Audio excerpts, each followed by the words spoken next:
Hi everyone.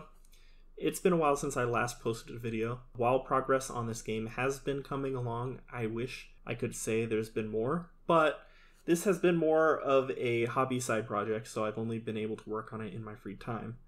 I recently started a new full-time job doing game development for a different project that I probably can't say much about yet, and that gets priority right now. However, this name game is something I want to finish eventually, so I'll try to find time where I can. A couple months ago, I almost posted a video talking about my art pipeline, since that seems like something people have been interested in hearing. But after I made the whole video and played it back, I realized I just didn't feel all that confident about that side of things. I'm more of a programmer in my background, not an artist, so a lot of the art stuff is still new to me. So it's just, maybe I'll return to that once I'm a bit more comfortable, but for now I decided to just ditch that video. I've been trying to do these devlogs by topic, but since I've been doing a little bit of everything lately, I figured this time I should probably just switch things up and just give a quick update on some of the other topics that I posted on previously. So first off, the level editor. This was by far my most popular video, so I wish there was more I could say about this. I've been adding to it and fixing issues as I notice them. I thought about releasing it separately as an asset tool that you can add to other projects, but it's gotten so intertwined with this project specifically that separating it out is going to take a lot of work. And that's about all I can really say about that right now. My next video focused more on the mechanics of the game. It is a game where the letters in your name give you different abilities, and designing the different letter abilities gave me a good starting point, but I needed to actually design some combat and puzzles to put it to the test. So I built more of the first dungeon.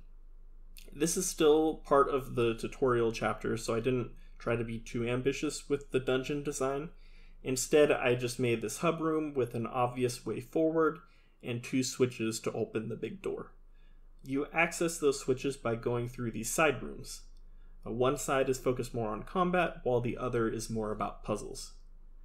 Straightforward so far, but we run into the issue of certain puzzles only working for certain letters. So that is where my conditional event script comes in. This door actually takes you to a different place depending on your name.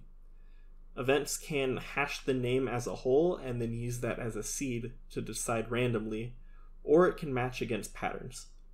In this case, I matched against the pattern of containing at least one letter or letter combination for which the puzzle is solvable. On the combat side, it's a bit more straightforward. Most names should allow some kind of combat. There are a few combinations with no offense though, since not every letter has an offense ability, so I'll need to design an alternate way to win for those, maybe through items or level hazards. And then for my third video, I talked about dialogue. This system I completely overhauled.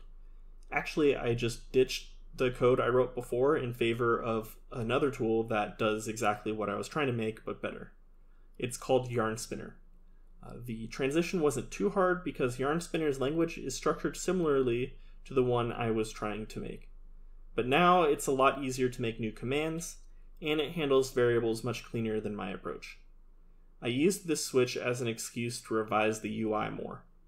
I mentioned in the previous video that I was debating whether to make the dialogue elements as an overlay. Well, I figured that that was actually best for readability.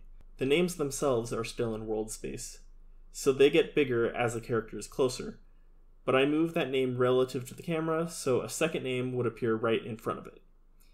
And that about sums it up. I've started progress on a few other areas as well, and maybe I'll go into detail about them when I'm a bit further. It will be a while longer before I finish even the first chapter of the game, so I'm not sure when my next update will be, but my excitement for this has only increased. The problem is, so has the scope. Also, there's only so much I should be showing before we start getting into spoiler territory. Thank you for following this project so far, and look forward to more in the future.